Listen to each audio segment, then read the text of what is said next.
샬롬, 만나 뵙게 돼서 반갑습니다. 오늘 시간에는 가시영성 이런 제목으로 말씀을 드리겠습니다. 신약의 거성 바울은 가시와 같은 병으로 평생 고생하면서 하나님을 만났죠. 구약의 거성 모세는 가시나무에서 하나님을 만났습니다. 바울이나 모세는 가시 앞에서 하늘과 땅처럼 엄청나게 변화가 있었지요. 이게 모세가 하나님을 만났던 가시떨기, 시내산 성 캐더린 수도원에 있는 가시떨기 실제 모습입니다. 왜 하나님이 그 많은 나무 중에 하필이면 가시떨기 앞에서 모세에게 나타나셨을까요? 성경의 4대 나무, 그러면은 감람나무, 포도나무, 무화과나무, 그리고 백향목나무예요. 하나님은 감람나무에서 모세 만나지 않았어요. 포도나무에서 무화과나무, 백향목 아니에요. 하필이면 가시나무 앞에서 하나님을 만났는데 그 이유가 무엇일까요? 4가지 의미가 있습니다. 첫째는 하나님은 아파하는 사람에게 나타나신다, 그런 의미거든요. 모세는 이스라엘 백성들이 바로가 아프게 찌를 때 그때 태어나요. 아들 나오면 다 죽일 때 모세만 구사일생으로 살아나요. 모세는 민족적 가시 속에서 태어납니다. 그리고 지금 현재 가시와 같은 생활을 하고 있습니다. 40년 동안 한 번도 가족을 만난 적이 없습니다. 민족을 만난 적도 없습니다. 이제 나이도 80살입니다. 얼굴에는 박고랑처럼 주름살이 파이기 시작합니다. 환경도 가시입니다. 그리고 이스라엘 백성들도 지금 가시 속에 살고 있어요. 남자들은 중노동, 여자들은 아들 나면 자기 손으로 아들을 나일강에 빠뜨려 죽여야 되는 아픔, 바로의 인구 말살 정책 때문이었지요. 온통 다 아픕니다.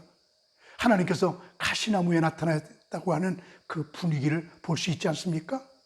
보세요. 가시같이 생활하는 너, 가시같이 생활하는 내 백성을 가시에서 구원시켜라. 가시나무에 나타나셨습니다. 하나님은 아파할 때 나타나십니다. 지금 우리 민족이 너무 어렵습니다. 생활이 어떻습니까? 라고 물어보니까 빠듯하다 58%, 좀 모자란다 17.6%, 다소 여유가 있다 22%, 풍족하다 2.4%, 우리 국민의 44분의 3이 아주 어렵게 살고 있습니다. 우리 민족이 아파하고 있습니다. 하나님이 나타나실 때입니다. 우리 부르짖으며 하나님이 나타나게 달라고 기도할 때입니다. 둘째로 하나님은 성결한 사람에게 나타나신다라고 하는 의미가 있습니다. 무슨 의미일까요? 이스라엘의 미드라시 저자는 놀라운 발견을 했는데, 가시나무는 성결한 나무로서 이방 사람들이 자기들이 믿는 이방 신의 우상을 만들거나 우상에 관계된 물건을 만들 때 결코 가시나무를 써본 적이 없대요. 가시나무는 오직 하나님만 쓰시는 나무예요. 하나님께서 하나님의 집 성막을 이 땅에 지으실 때 조각목으로 만들어라. 덮개, 널판, 모든 거 다 조각목으로 만듭니다. 조각목은 가시나무과거든요. 가시나무예요. 가시나무는 하나님만 사용하시는 나무예요. 거기 하나님께서 나타나셨어요. 하나님은 하나님만 오직 순수하게 사모하는 분, 성결한 분, 마음이 청결한 자는 복이 있나니 저희가 하나님을 볼 것이며, 성결한 사람에게 하나님은 나타나십니다.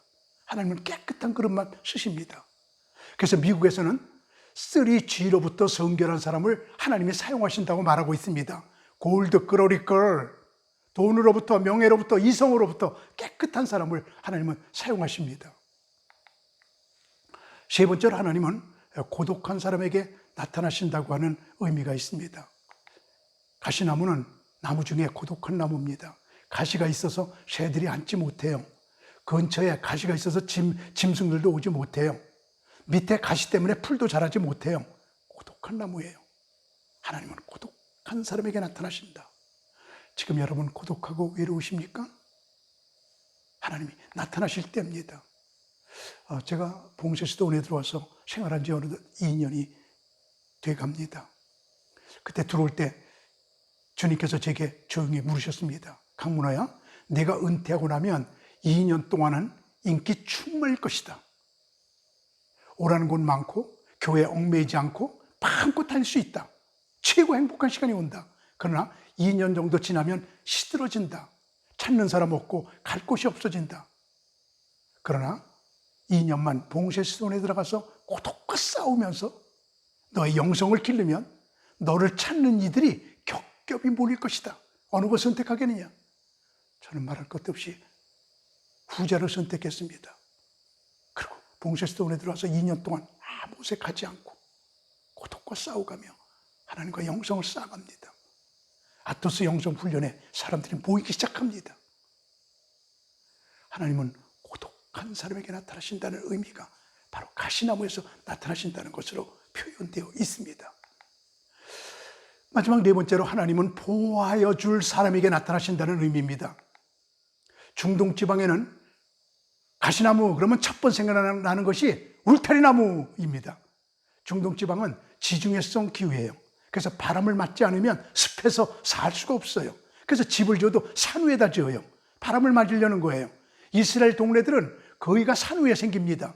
예루살렘도 850m 산 위에 생겼습니다. 그래서 이스라엘에서 차를 타고 돌아다니다 보면 산 위의 동네들을 종종 봅니다. 예수님께서 산 위의 동네가 숨기지 못할 것이요, 이걸 보고 말씀하셨습니다. 이게 이스라엘 동네의 전형적인 모습이에요. 산 위에 이렇게 동네가 세워져요. 그런데 집을 짓고 나면 울타리해야 되는데 돌담, 브로커로 담을 쌓으면 바람이 들어오지 못합니다. 가시나무 울타리를 만들면 맹수, 도적 못 들어와요. 그러나 바람은 들어와요. 그래서 중동 지방은 가시나무 울타리가 최고의 울타리나입니다. 성경에도 말하고 있죠. 다 와서 거친 골짜기와 바위 틈과 가시나무 울타리와 모든 초장에 앉으리라. 그들이 가장 선한 자라도 가시 같고 가장 정직한 자라도 찔레 울타리보다 더하도다. 이게 이스라엘의 문화입니다. 하나님께서 모세에게 나타나실 때 가시나무에 나타나신 것은 이런 의미입니다. 모세야, 이제부터 내가 네 울타리가 되어주마. 이스라엘 백성들의 울타리가 되어주마. 가시나무에 나타나셔서 이렇게 말 없는 말을 하나님이 하고 계십니다. 실제로 그 이후부터 하나님은 모세에게 울타리가 되어주셨어요. 이스라엘 백성들에게 울타리가 되어주셨어요. 그렇습니다. 하나님이 모세를 만나실 때 하필이면 가시나무에 나타나신 것은 하나님은 아픈 사람에게, 성결한 사람에게, 고독한 사람에게, 보호해 줄 사람에게 나타나신다고 하는 의미가 있습니다. 하나님께서 우리 모두에게도 이런 모습으로 나타나 주실 것입니다. 샬롬.